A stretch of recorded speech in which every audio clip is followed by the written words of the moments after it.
एक बार एक शेर था। वह एक शक्तिशाली जानवर होने के कारण जंगल का राजा था। वह एक दिन में कई जानवरों का शिकार करके खा जाता था। जंगल के अन्य सभी जानवर उससे डरते थे। वे अपने आप को जल्द ही समाप्त किए जाने के बारे में भी चिंतित थे, क्योंकि शेर व्यापक दर पर जानवरों को मार रहा था। वे सभी एक साथ मिल जाते हैं और बाघ से जानवरों का शिकार बंद करने की गुहार लगाने की योजना बनाते हैं, और वे खुद उसे रोजाना एक जानवर उपलब्ध कराएंगे।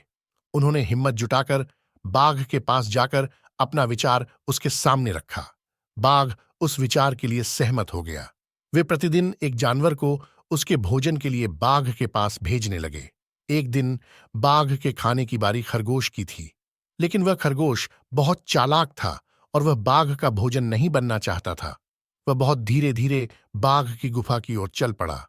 वह भी अपने तरीके से सो गया, और इस तरह खरगोश के बाघ की गुफा तक पहुंचने में शाम हो गई।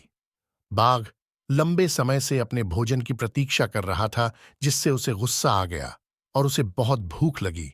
और खरगोश को देखकर वह गुस्से से चिल्लाया कि उसे बहुत भूख लगी है और उन्होंने अभी एक बहुत छोटा खरगोश भेजा है। खरगोश ने कहा, महामहिम, उन्होंने वास्तव में मेरे सहित हमें 6 भेजे, लेकिन हमारे रास्ते में एक बाघ आया और खुद को जंगल का राजा होने का दावा किया।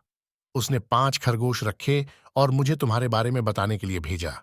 यह सुनकर बाघ गुस्से से भड़क उठा और खरगोश से कहा कि उसे उस बाघ के पास ले चलो। खरगोश उसे कुएं के पास ले गया और कहा कि बाघ उसके अंदर है। बाघ ने कुएं में देखा और उसने अपनी परछाई को दूसरा बाघ समझा और उस पर गरज कर कुएं में अपना प्रतिबिंब देखा, जो भी दहाड़ता था। उसने सोचा कि बाघ उस पर वापस दहाड़ रहा है और उसे लड़ाई के लिए आमंत्रित कर रहा है, और इस तरह वह कुएं में कूद गया, डूब गया और मर गया।